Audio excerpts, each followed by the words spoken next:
ప్రభుత్వ గురుకుల పాఠశాల విద్యార్థుల ఆత్మహత్యలపై రాష్ట్ర ముఖ్యమంత్రి రేవంత్ రెడ్డి సమీక్ష నిర్వహించాలని ఎమ్మెల్సీ కవిత డిమాండ్ చేశారు. ఇక ఇమాంపేట ఎస్సీ గురుకుల పాఠశాలలో చదువుతున్న విద్యార్థిని అస్మిత ఆత్మహత్య చేసుకుని పుట్టెడు దుఃఖంలో ఉన్న కుటుంబ సభ్యులను పరామర్శించి ఓదార్చారు. ఇక వారి కుటుంబానికి అండగా ఉంటామని హామీ ఇచ్చారు. ఇక జనగాంలో ఇద్దరు విద్యార్థులు ఆత్మహత్య చేసుకున్న వారం రోజుల్లోనే మరో విద్యార్థి ప్రాణాలు కోల్పోవడం బాధాకరమని అన్నారు. ఒత్తిళ్లు ఉన్నవా లేక మరో కారణం ఏదైనా ఉన్నవానికి బహిర్గం చేయాల్సిన సమయం ఇదేనని వివరించారు.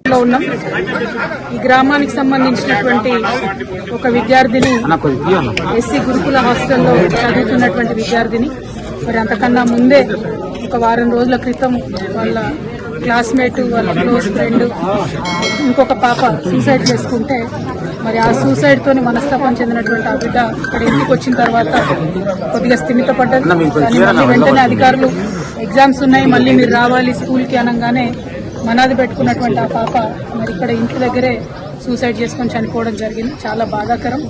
ఇటువంటి సంఘటనే గత 2 వారాల క్రితం భువనగిరిలో బీసీ హాస్టల్లో ఇద్దరు ఆడపిల్లలు సూసైడ్ చేసుకోవడం చనిపోవడం జరిగింది. మరి వాళ్ళ ఇమాంపేటకు సంబంధించినటువంటి ఎస్సీ గురుకుల హాస్టల్లో మరొక ఇద్దరు ఆడపిల్లలు ఇలా చనిపోవడం అన్నది నిజంగా బాధాకరం. ప్రభుత్వాన్ని చేతులు జోడించి విజ్ఞప్తి చేస్తూ ఉన్నాం, కొంచెం రివ్యూ చేయండి ఏం జరుగుతుంది. 10th క్లాస్ పిల్లలు మరి ముఖ్యంగా ఎగ్జామ్స్ టెన్షన్లో ఉన్నారా, ఎందుకు ఇట్లా జరుగుతుందనే విషయాన్ని దయచేసి ఆలోచన చేయండి. లక్షలాది మంది పిల్లల్ని గురుకులాలు పెట్టి మనం ఇలా గురుకులాల్లోకి తీసుకొచ్చినాం. మరి ఇట్లాంటి సంఘటనలు వరుసగా జరుగుతూ ఉంటే మరీ ముఖ్యంగా ఆడపిల్లలు చాలా సెన్సిటివ్గా ఉంటారు కాబట్టి వారు ప్రాణాలు తీసుకునే స్థాయికి వారిని మనం ఎందుకు ప్రెషర్ చేస్తూ ఉన్నాం.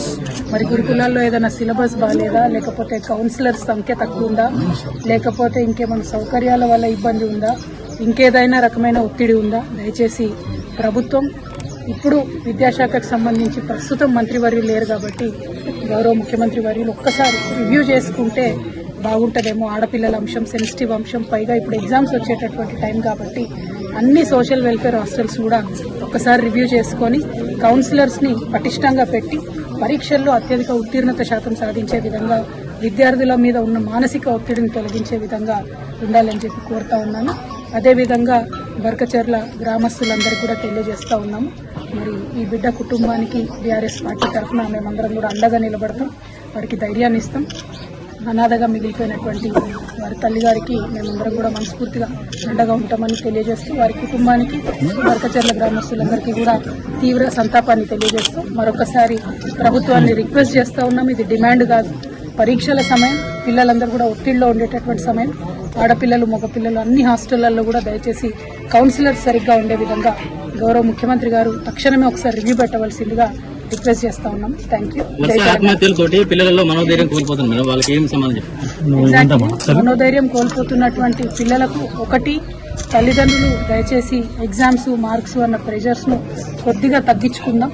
రెండవది, ప్రభుత్వం వైపు నుండి ప్రతి హాస్టల్లో కూడా కౌన్సిలర్స్ ఉండేటట్టు, టీచర్లు ఫ్రెండ్లీగా ఉండేటట్టు ఒక్కసారి ప్రభుత్వం నుంచి రివ్యూ చేసుకోగలిగితే సరిపోతుంది. మరీ ముఖ్యంగా పరీక్ష సమయం కాబట్టి టైంకి ఫుడ్ అందుతుందా, క్వాలిటీ ఫుడ్ అందుతుందా, ఇవన్నీ కూడా ముఖ్యమైనటువంటి అంశాలు కాబట్టి మరి ఇప్పుడు విద్యాశాఖకు మంత్రివర్యులు లేరు కాబట్టి డైరెక్ట్గా ముఖ్యమంత్రి గారి కిందనే ఉంది కాబట్టి గౌరవనీయులు రేవంత్ రెడ్డి గారిని మేము ఆడపిల్లల తరఫున చేతులు జోడించి విజ్ఞప్తి చేస్తూ ఉన్నాం. ఒక్కసారి ఈ డిపార్ట్మెంట్ని మీరు రివ్యూ చేయండి, రివ్యూ చేసి పిల్లల ప్రాణాలు కాపాడండి. ఎందుకంటే పరీక్షలు తొందరలో వస్తాయి, మార్చ్, ఏప్రిల్, మే అన్నీ కూడా రకరకాల పరీక్షలు ఉంటాయి కాబట్టి గురుకుల హాస్టల్లో ఉన్నటువంటి పిల్లల మీద ప్రత్యేక శ్రద్ధ పెట్టవలసిందిగా కోరుతాం. కొన్ని అనుమానాలు వ్యక్తం చేశారు మేడం, చనిపోయి 10 రోజులు అవుతుంది, ఇప్పటివరకు కూడా ఏం కంక్లూజన్ తీసుకురాలేదు పోలీసు వాళ్ళు. ఇక్కడ అదే జరిగింది బ్రదర్. ఇప్పుడు వైష్ణవి పాపం వృత్తిలో కూడా అదే జరిగింది. పేర్లు చెప్పడం ఇష్టం లేక నేను పేర్లు చెప్తలేను. ఇక్కడ చనిపోయినటువంటి ఎస్సీ హాస్టల్లో ఊరేసుకొని చనిపోయినటువంటి పాప పరిస్థితి అట్లానే ఉంది. అంతకుముందు బీసీ హాస్టల్లో 2 పిల్లలు ఒకేసారి ఊరేసుకొని మృతి చెందినారు భువనగిరిలో, అక్కడ కూడా అదే ఉంది. ఇన్వెస్టిగేషన్ అన్నది ఎందుకో ముందుకు పోతలేదు. శ్రద్ధ పెట్టవలసిందిగా మాత్రం ఇన్వెస్టిగేషన్ విషయంలో ప్రభుత్వాన్ని డిమాండ్ చేస్తూ ఉన్నాం. ఎందుకంటే భువనగిరి హాస్టల్లో ఆటో వాళ్ళు వీళ్ళు అందరికీ కూడా ఎంట్రన్స్ ఉండేదని చెప్తా ఉన్నారు. మరి ఇమాంపేటలో అటువంటి పరిస్థితులు వినబడలేదు. కానీ మరి ఎందుకు ఆ పాప ఊరేసుకొని చనిపోయింది అన్నది మాత్రం ఇన్వెస్టిగేషన్ ఫాస్ట్ గా చేయాలి, విచారణకు ఒక కమిటీ వేయాలనేటటువంటి అంశాన్ని కూడా డిమాండ్ చేస్తాం.